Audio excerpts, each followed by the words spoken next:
Hi, it's Joy from the Red Femme Rebellion, and today I'm going to be continuing my video series about reporting.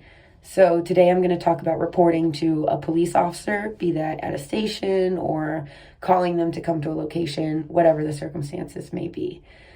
I think a lot of people believe that if someone's been raped, that the first thing they should do is to call the police. And in very, I believe, few instances in comparison, that might be the best course of action. But for the vast majority of cases, I don't believe it is the best first disclosure to a police officer. It is my personal passion in life to change the narrative from who's driving you to the police station to who's driving you to the emergency room. Because whether you decide to report the crime or not, you should be seen by a doctor, by a medical professional after you've been assaulted. Whatever the circumstances of that assault are, you need to be checked out, whether that's for physical injury or trauma or even STDs. I mean, you're not clear from all STDs after sexual assault for up to a year. And most people don't understand that stress, anxiety lasts a year for those of us to be sure that, oh my gosh, I can move on without having to worry. So there are medical needs that need to be met first and foremost before we talk about reporting the crime to a police officer. So that's number one for me, is medical attention first and foremost as the highest priority.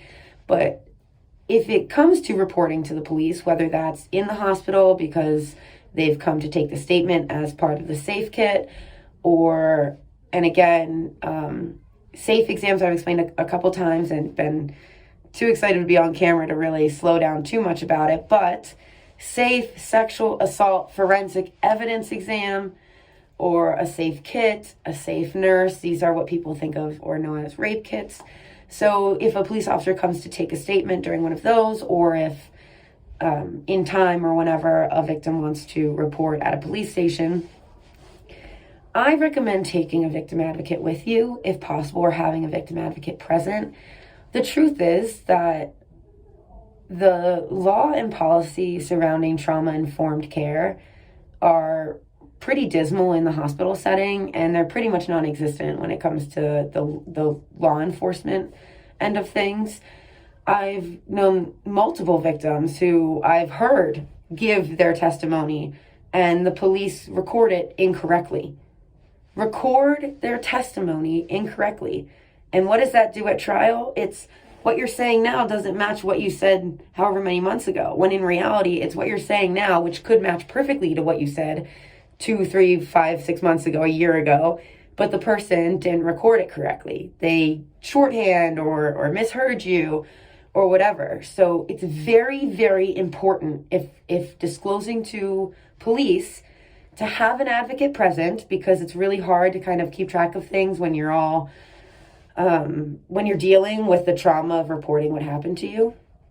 And secondly, I highly recommend requesting to see the report that was taken when you give it, to review it yourself and correct any inconsistencies with the report, to say, no, that's not what I said. I didn't say it happened on Sunday. I said it happened on Monday. No, I didn't say it was one person. I said it was 2 people, whatever the case may be, to make sure that what you said, the key points of what you said, everything that you said was being recorded correctly. I cannot stress this enough, especially if you want to move forward, or planning to, or might want to move forward with a criminal case in the future. It's very important to get that first disclosure correctly recorded. So I'm not saying that it's it's the police being purposefully negligent. I just think it's a human flaw or human error that happens all too often when we don't have trauma-informed policy in place, when we don't have the standards or the training for these police officers that says, if you mess up this first disclosure, it's a huge problem when it goes to trial. And that's true of any crime, but especially true when it comes to rape and sexual assault. And when it comes down to 2 different parties saying 2 different things, you need to make sure your voice is heard and make sure that it's recorded correctly. So those would be my 2 biggest pieces of advice. Take someone there for emotional support. to be there on your side and maybe step in if a police officer's getting too aggressive or too coercive about taking your statement, as well as checking yourself to make sure that they're taking your report correctly and taking down the names. Take down the names. Like, have what I find to be the most helpful for myself and for other survivors that I've worked with, keeping a diary of just your journey. And it doesn't have to be in-depth thoughts or feelings. It can be spoke to officer, whatever, on this date, gave my disclosure, got a copy of report, etc. So keep as much paperwork as you can, record the names, take business cards, have follow-up contacts, know who you can call to say, you took my report, where is it going from here? Because unfortunately, we really need to be our own advocates or have someone who's able to advocate for us, even within the legal system, to make sure that we're being taken care of, that we're being represented the way we need to be. So that's my 2 cents about reporting to the police and some of the pitfalls that can happen. I hope that it can help anyone, a little bit more information and advice. And I'll be back shortly to talk about some other settings where people might report. Thank you for listening.